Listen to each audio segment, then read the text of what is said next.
Buenas tardes, jóvenes.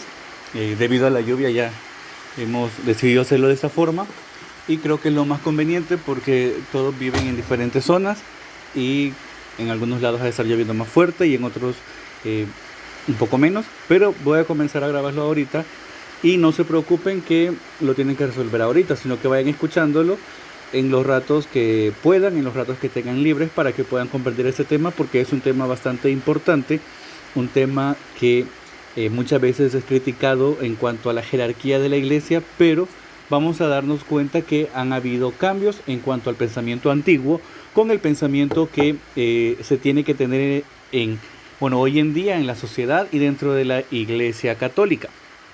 Entonces, jóvenes, el tema lo encontramos en la página 115 que se titula De una iglesia piramidal a una iglesia circular. El primer observo a mi entorno nos dice: pregúntale a 3 de tus familiares que religiosos, religiosas o laicos conocen que trabajen conjuntamente en alguna obra social y en qué obra específicamente, y escribe tus respuestas. Esa parte la van a hacer con su familia, o si ustedes no conocen o en casita no conocen de algún religioso, religiosa o laico que ustedes puedan colocar como ejemplo, pueden colocar al que tenemos en el colegio, al padre Rafa, que él es sacerdote, a los religiosos que han estado, que ha sido, a los que han estado en el tiempo que yo he estado trabajando en el colegio, que ha sido el hermano Ediberto y el hermano Cristian, o los religiosos que han estado en la parroquia y los sacerdotes que están ahí. Pero como ya decíamos que el tema es de una iglesia piramidal a una iglesia circular, la iglesia católica está constituida de manera jerárquica. Ya lo había dicho yo en su momento, que la cabeza de la iglesia católica acá en la tierra es el Papa. Por ahí comienza todo. Pero si lo hacemos de manera general, la cabeza, si lo tomamos como una pirámide, sería Jesús, Dios. Como es de suponer, al haber surgido el cristianismo a partir del judaísmo, la estructura judaica está marcada con la estructura cristiana. Lo mismo podemos decir de la estructura de gobierno del Imperio Romano, que fue el modelo que tomó el cristianismo a partir del siglo IV, siglo después de Cristo, obviamente, en el que el emperador Constantino estaba a cargo de este imperio en ese momento. Por eso podemos ver el sacerdocio como la principal en la estructura de la iglesia, la principal parte. Y eso que está tomado siempre del judaísmo, porque en el judaísmo, en la estructura jerárquica, los sacerdotes en el tiempo de la antigua ley eran los más importantes, igual en el tiempo de Jesús, pero con territorios en diócesis y gobernados por obispos. Eso es lo que ahora conocemos y tenemos estructurado dentro de la iglesia.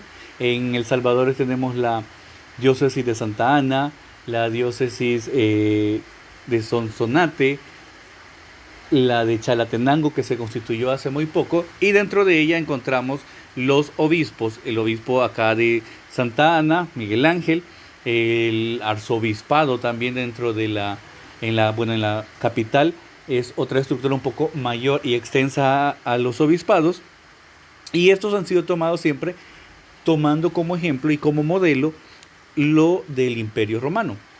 Pero surge una pregunta que es muy importante: ¿dónde queda la autenticidad del cristianismo?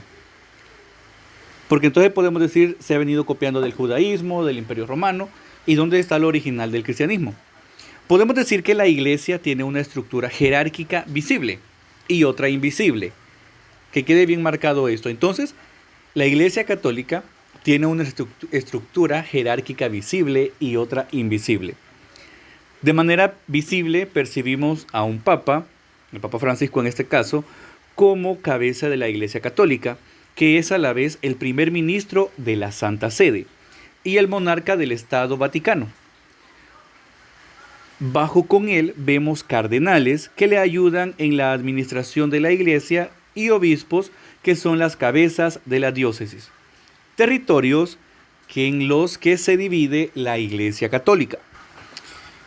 Bueno, estos obispos tienen como colaboradores a los presbíteros, o sea, a los sacerdotes que nosotros conocemos o los llamamos padres, que se encargan de dirigir las parroquias, los templos, los santuarios, las capillas, los diferentes lugares donde se pueda ubicar un sacerdote.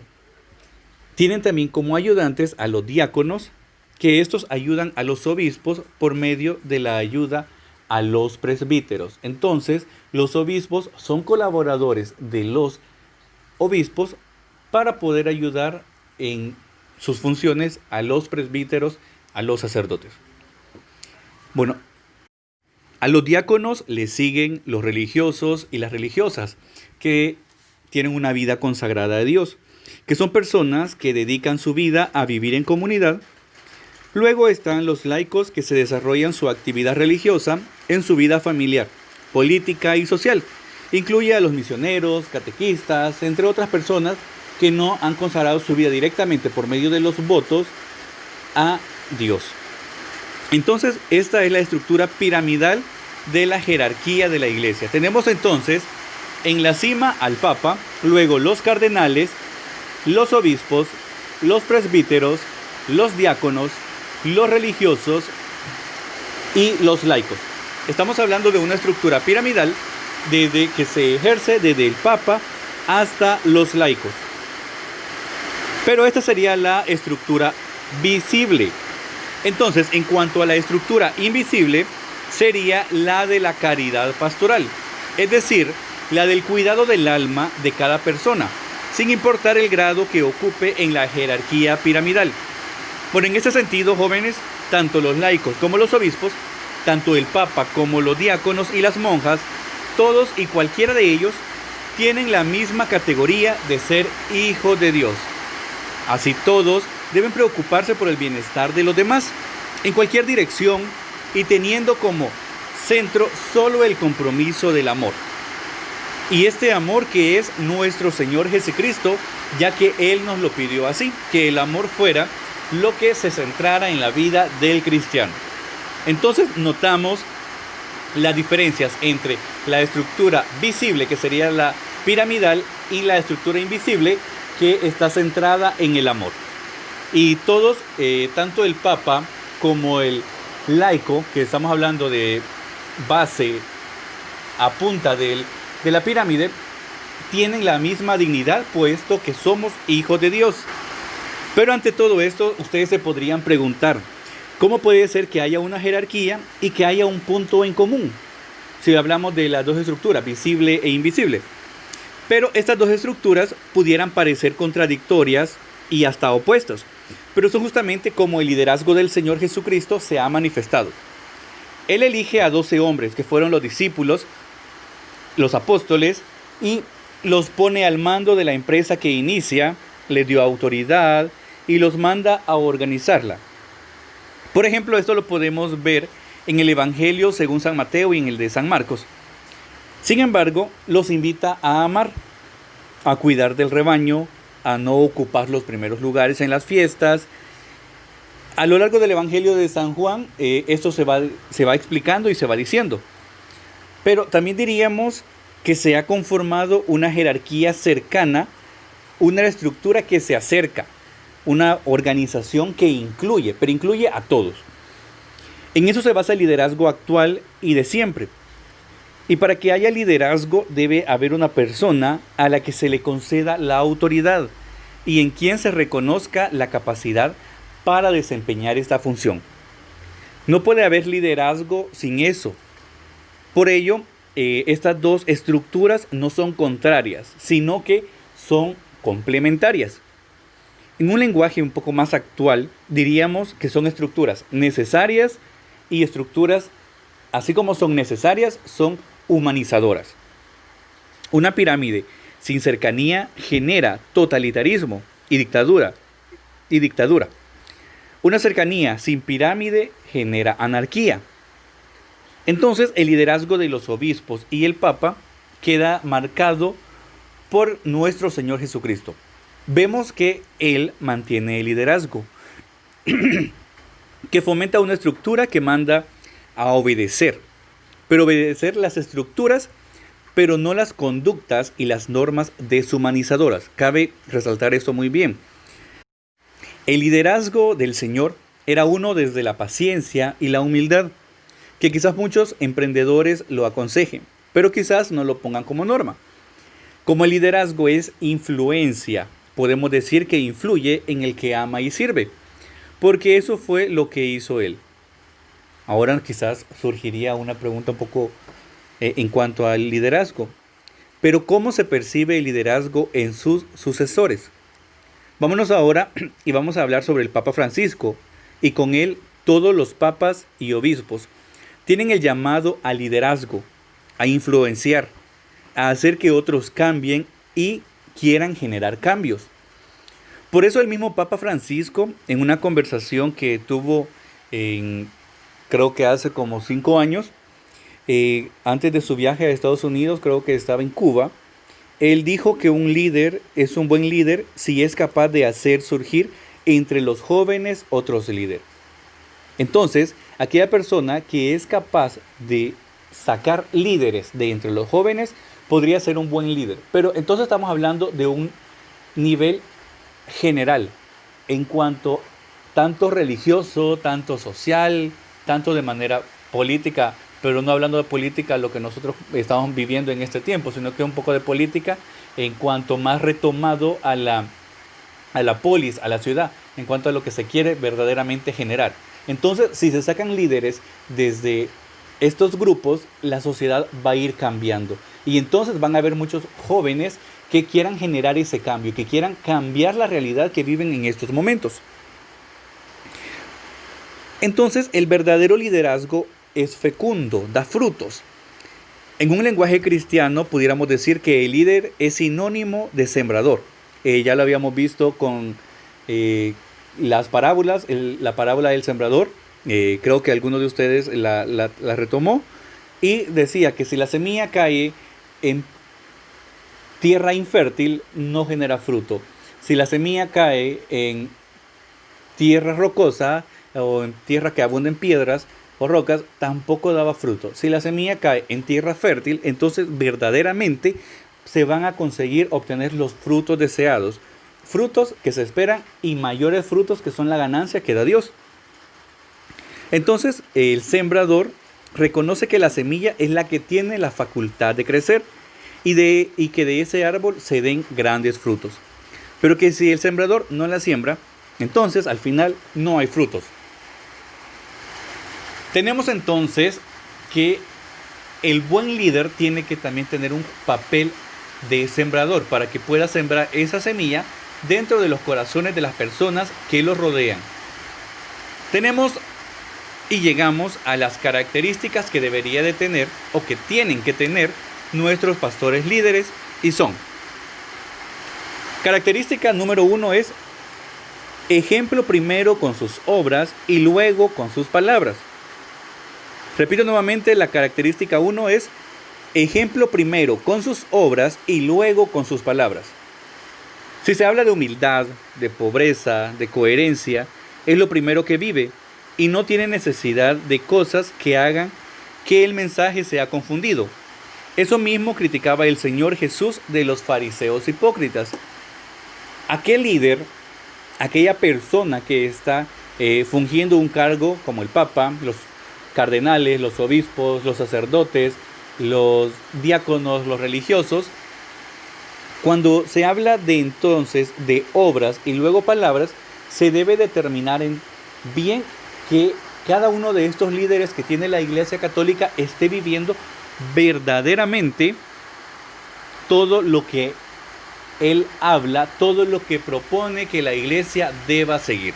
Porque si no, entonces, y esto ha pasado muchas veces a lo largo de la historia, la Iglesia ha sido santa y pecadora. Entonces, la Iglesia muchas veces ha acusado, ha señalado problemas sociales o realidades sociales que afectan a los demás, y esos religiosos, religiosas, sacerdotes, obispos han sido también parte del problema, porque han estado viviendo de corrupción, de diferentes problemas sociales, que pudiéramos mencionar tantos problemas que ha generado la Iglesia y que ha señalado para otras personas, pero no ha hecho esa introspección para poder verificar si dentro de la jerarquía no ha sucedido.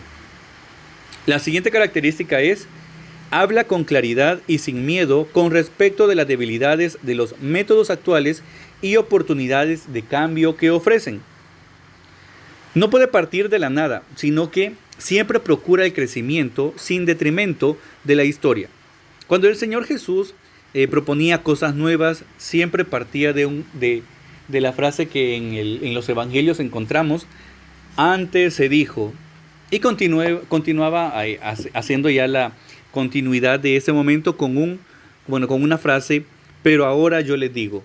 Un claro ejemplo es esta frase de cuando él lo retoma del evangelio: antes se dijo ojo por ojo, diente por diente, pero ahora yo les digo. Y ahí toma otra frase que es la nueva de él: cuando te den una cachetada en tu mejilla, tú ofréceles la otra. Que él venía a decir que no pagáramos con la misma acción que antes se había propuesto, sino que tratáramos de hacer un cambio. Él pone el ejemplo del golpe en la mejilla, pero mal por mal trae consecuencias, pero mal por bien trae una consecuencia buena. La tercera es: acepta la colaboración y los diferentes puntos de vista para procurar la mejoría. Entonces, la autoridad que se obtiene por el liderazgo es de inclusión, no de imposición.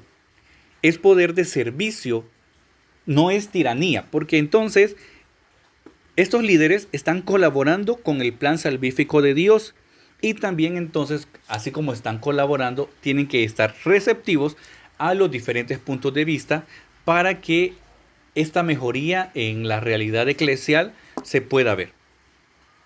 Bueno, Jesús se acercaba a los marginados, a los rechazados, a los que el sistema de la época de Jesús menospreciaba, y escuchaba y defendía sus voces. Entonces, en la época de Jesús, los marginados eran las mujeres, los niños, los pobres. Ellos eran los que no tenían casi voz ni voto dentro de la sociedad judía en tiempos de Jesús y anteriormente, ¿verdad? Hasta tiempos de Jesús, que fue un poco cambiando toda la realidad. Y en este tiempo también se tiene que hacer eso, colaborar para que todas las personas puedan tener conocimiento del plan salvífico y darles esa señal, ese nuevo giro. Eso quizás la iglesia necesita un giro todavía para que muchas cosas puedan mejorarse, para que haya cambios y la gente regrese a tener esa fe. Porque si comparamos, podemos decir, bueno, en España cuando vino, colonizó, nos traía la religión, pero si nos damos cuenta con la realidad que vive España en estos tiempos, nos damos cuenta cuánta persona dejó de creer en la religión, cuántas personas han perdido su fe y ahora son tan indiferentes que son sitios en España, sitios que muchas personas están yendo a hacer misión, están yendo a que la gente se vuelva a enamorar de Jesús que dio la vida por cada uno de ellos. La cuarta característica es: reconoce las debilidades propias y busca fortalecer con la formación y con la ayuda de los demás. Entonces, creer que es infalible u omnipotente solo dificulta que los demás puedan ver en la persona un líder auténtico. La autorreferencialidad y la autosuficiencia solo hacen que las personas se sientan innecesarias y quieran irse de su lado. Jesús siempre asignó responsabilidades a sus apóstoles y estos rendían cuentas de su servicio, del dinero, de la casa de la cena de la Pascua, entre otras cosas en las cuales Jesús les delegaba responsabilidades. Entonces también los líderes de la iglesia en esta jerarquía que estamos viendo tienen que también propiciar que otras personas se sientan partícipes de estos momentos, se sientan partícipes de las decisiones que se tomen y puedan enriquecerlas con sus propias vivencias. La quinta es: se preocupa por el progreso y el bienestar de todo el equipo. Ante esto, cuando los demás crecen, crece todo el trabajo, y eso lo vemos no solo dentro de la iglesia, sino que en todos los ámbitos de nuestra realidad social. Por ejemplo, en el trabajo, cuando el jefe hace y motiva a sus empleados, los empleados producen. Y cuando estos producen, se obtienen beneficios para la empresa y se tienen beneficios tanto económicos, tanto lo que va generar el empleado para ganancias para el jefe y para su propio bienestar. Y el trabajo fructifica y el trabajo sigue, el trabajo no se acaba. También Jesús educaba a los apóstoles en esta forma, les hacía crecer. Y estos iban mejorando sus maneras de anunciar el reino de Dios. Si nos damos cuenta, y aunque no hay así un documento que diga o nos cuente la forma en que se comenzó a evangelizar con la buena nueva de Jesús, pero me imagino yo que después de que Jesús murió a los 30 años que había pasado este suceso, los apóstoles, que fueron los que empezaron a predicar la palabra en diferentes partes de Israel y luego fueron hasta Europa, la forma en que ellos quizás comenzaron a decir la buena nueva, cuando recién moría Jesús, pasados 30 años, era una manera ya mucho más enriquecida, tanto por las vivencias que habían tenido en esos 30 años y las enseñanzas que ellos habían adquirido en el momento que habían compartido con Jesús. Entonces, los líderes para Jesús se ven en todos, porque obviamente donde quiera que está el ser humano, pueden verse sus necesidades, todo lo que conlleva al ser humano a ser una persona. Sin embargo, se pueden percibir en aquellos que suelen influenciar en nuestras maneras de pensar y de actuar. Influencian porque son líderes, pero líderes para el Señor Jesús. ¿Cuántos de ustedes, incluso yo cuando en mi tiempo que estaba estudiando el bachillerato, para tomar una decisión dentro del aula, siempre veían, existen personas que son más pilas, son más chispas para poder motivar a los demás y hacerlos que tomen una decisión?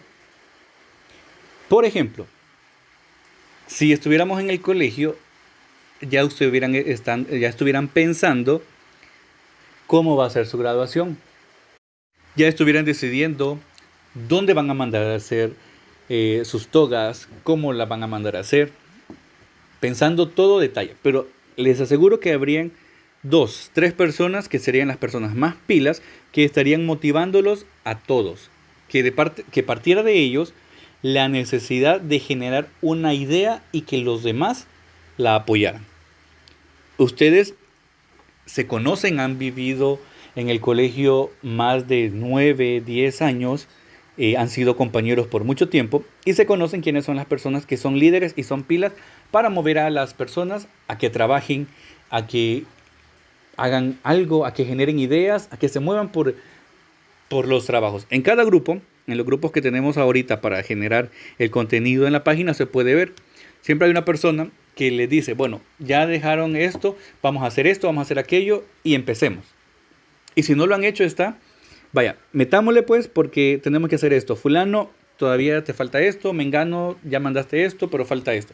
Se está viendo la capacidad de liderazgo que tienen. Entonces dejamos hasta acá la pequeña explicación en cuanto al tema, que sería de una iglesia piramidal a una iglesia circular, y nos vamos a centrar ahora en la página 115, que es la que nos habla y nos dice qué significa ser una iglesia piramidal. Aquí vamos a ir viendo un poco de lo que ya he hablado en los minutos anteriores. Y se entiende por iglesia piramidal o iglesia triangular aquella iglesia que tiene reglas, límites y jerarquías, las cuales, como una pirámide, tienen una serie de estamentos. Desde abajo hacia arriba, la pirámide se encuentra primero los feligreses o laicos, sobre quienes en el decreto Apostolicam Actuositatem del Concilio Vaticano II dice que muchas veces son los que más se entregan al apostolado.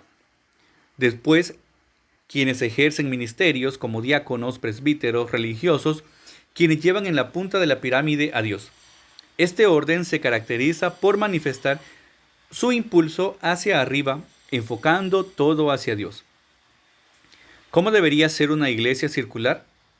La iglesia circular debe romper con la estructura de la iglesia piramidal, es decir, no seguir la estructura de pirámide o edificio, sino convertirse en la unión de las personas en torno a Jesús. Y era lo que veíamos acá de la estructura invisible, enfocada en el amor. Según su misma promesa en el Evangelio de Mateo, donde están 2 o 3 reunidos en mi nombre, allí estoy yo en medio de ellos. Es decir, Cristo se encuentra en el centro y todos a su alrededor. Y todos a su alrededor somos iguales. llevando a que el ser humano sea cuidadoso, pues cualquier decisión puede afectar a los demás. Este tipo de iglesia se representa por medio de la cruz, donde el madero vertical hacia arriba hace énfasis en la dirección hacia Dios, mientras que el madero horizontal representa la unión con los demás. ¿De qué forma se puede pasar de una iglesia piramidal a una iglesia circular? Para llevar a cabo este paso es necesario que todos sus miembros se sientan parte de la misma, y para ello es necesario reconocer y escuchar y dialogar con el otro para caminar en comunidad.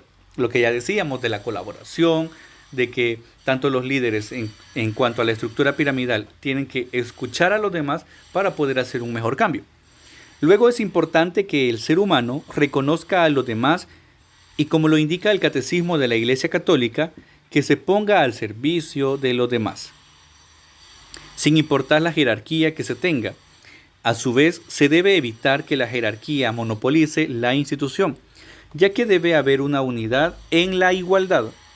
Una iglesia piramidal mantiene las jerarquías, los puestos, los poderes.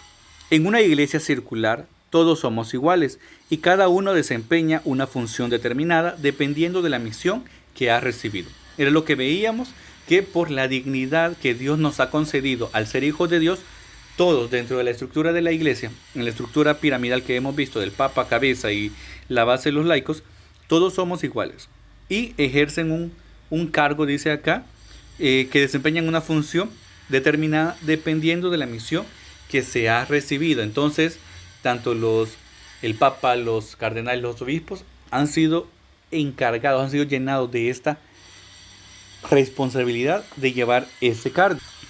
Y de esto es lo que el Papa Francisco nos ha venido hablando tajantemente desde que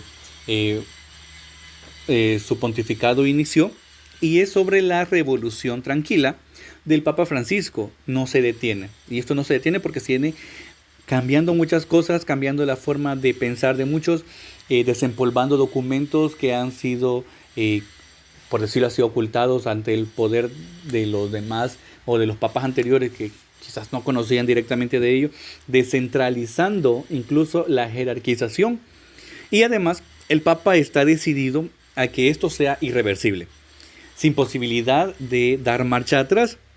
Bueno, al menos en un largo futuro inmediato. Por eso, el Papa no quiere hacer él solo este cambio, aunque sabe que podría hacerlo. Y esto entonces, si él lo haría, iría mucho más rápido sin tener que estar tomando, estar haciendo los sínodos para ir proponiendo los cambios en cuanto a la estructura, en cuanto al pensamiento. Sino que el Papa Francisco quiere que su primavera sea cosa. Bueno, primavera lo dice él porque él pretende dar esa, no encuentro la palabra, pero que él quiere que la iglesia florezca nuevamente, florezca con nuevos vientos. Y quiere que sea una cosa de una gran mayoría, no quiere atribuirse completamente él este cambio drástico que está tratando de realizar dentro de la iglesia. Y como él mismo dice, que entre más lenta sea, pues será más segura y más duradera. Hablamos entonces en este momento de todos los cambios que ha venido realizando, de todas las controversias que se han generado, porque si nos damos cuenta, el Papa Francisco, los que son católicos, tienen que, por lo menos han leído un poco, de que los protocolos que se mantenían con los papas anteriores, él los ha roto. Y los ha roto para ser más cercanos a las personas.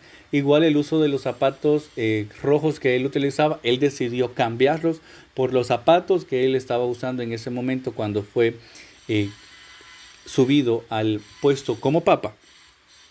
Y él habla de un papado democratizado. Y esto entraña inevitablemente la vuelta a las iglesias locales. Entonces, más colegialidad en ejercicio, con un papel activo de las conferencias episcopales y con las diócesis que repican en su seno la descentralización corresponsal y colegial, con el pleno funcionamiento de los consejos pastorales y presbiterales, tanto en la diócesis como en cada una de las parroquias. Y él habla de una democratización de arriba a abajo. Y hay unas palabras que me gustan mucho que encontré para respaldar este tema, que dicen: hasta los curas deberán dejar de ser los amos y señores de las parroquias, en las que los laicos tendrán voz, voto y capacidad de decisión jurídica. Y llegamos así entonces y encontramos un pilar fundamental en lo que el Papa Francisco quiere cambiar, que es la autoridad extendida, concebida y ejercida como servicio. Entonces, todo aquel que tiene un cargo que se le ha dado, tanto como Papa, Obispo, dentro de la jerarquía, no es una autoridad, sino que es un servicio el que él presta. Desde el Papa a los obispos, pasando por los curas, los sacerdotes, los frailes, las religiosas. Y entonces ni el Papa es rey, ni los obispos son príncipes, ni los sacerdotes son señores. Entonces lo veíamos con la estructura invisible. Todos somos hermanos porque todos somos bautizados. Y todos somos seguidores de Jesús. Todos igual de servidores de los pobres, todos somos los preferidos de Cristo. Ante esto, entonces, no tenemos que ver la figura del Papa como un rey, la figura de los obispos como príncipes, ni la figura de los sacerdotes como dueños y señores de sus parroquias, sino que ellos tienen un cargo, son líderes, pero ante este liderazgo tienen que trabajar con servicio. Entonces, ese liderazgo se va a ver reflejado en el servicio que ellos van a mostrar ante la comunidad, ante el grupo de personas que esté a su cargo, para poderlo guiar como pastor verdadero hacia el reino de Dios. Entonces, jóvenes, dejamos hasta acá porque va a ser un audio que, considero que ya es un audio bastante largo, en el que, ha sido un monólogo en el cual yo he estado hablando, pero vamos a dejar de tarea la página 116 y la 117. En la parte 1 van a leer los textos bíblicos que allí se colocan como referencia, y para cuando ya lo hayan leído van a describir las características que tienen cada uno de ellos. Tenemos también luego la parte 2, que van a escribir en la cruz los nombres de las dimensiones de la iglesia circular. Luego completa el cuadro indicando las desventajas y las situaciones que se podrían mejorar en cada modelo. Recordamos que en el madero vertical es hacia Dios y en el madero horizontal es la unión de los fieles. Y luego nos dice en la iglesia piramidal, lo que habíamos dicho y está también en la página 117, y la iglesia circular. De la iglesia piramidal vamos a encontrar una o dos desventajas y cómo se podrían mejorar. En la iglesia circular sabemos que nada es perfecto, también tiene que haber desventajas y van a colocar ahí cuáles se pueden mejorar. En la parte 3 es de observar las imágenes, leer la cita bíblica y responder en el cuaderno, aunque creo que acá hay espacio suficiente para que lo puedan hacer en el libro. Las 4 preguntas que se dan a continuación. En la parte 4 encontramos que dice: completa en las siguientes figuras los esquemas de organización de la iglesia según lo que has aprendido. Luego explica cada uno brevemente. Y tenemos la iglesia, obviamente es la iglesia piramidal, y a la par la iglesia circular. Y van a colocar ahí cómo está estructurada, de arriba hacia abajo. Ya habíamos dicho que en la piramidal la punta es el Papa y la base los laicos. Y en la iglesia circular recordamos que todos somos hermanos, entonces todos estarían alrededor de Jesús. Y van a hacer entonces, ahí dice que hagan una pequeña explicación cada uno. Y esta parte es la que a mí me interesa, la parte 4, porque de la parte 4 es la que ustedes van a generar contenido para sus páginas que están trabajando en las redes sociales. Van a hablar sobre la iglesia piramidal y la iglesia circular. No se trata de atacar a la iglesia, se trata de dar a conocer cómo ha sido cada una tanto la iglesia piramidal y el nuevo esquema de la iglesia circular. Por ejemplo, yo diría de la iglesia piramidal, es una iglesia en la que prevalecen la jerarquía y el poder. Hay poca participación de los laicos en las decisiones de la iglesia. Y en cuanto al comentario que haría de la iglesia circular, es una iglesia donde los miembros de la comunidad participan según sus dones y sus carismas en favor de los demás, o sea, en favor de todos, y su centro es Jesús. Entonces, cualquier duda, voy a estar atendiéndolos por WhatsApp. Y recuerden que, ante todo, para esta parte, no tratemos de atacar a la iglesia, sino que dar nuestros puntos de vista de una manera madura y de una manera crítica.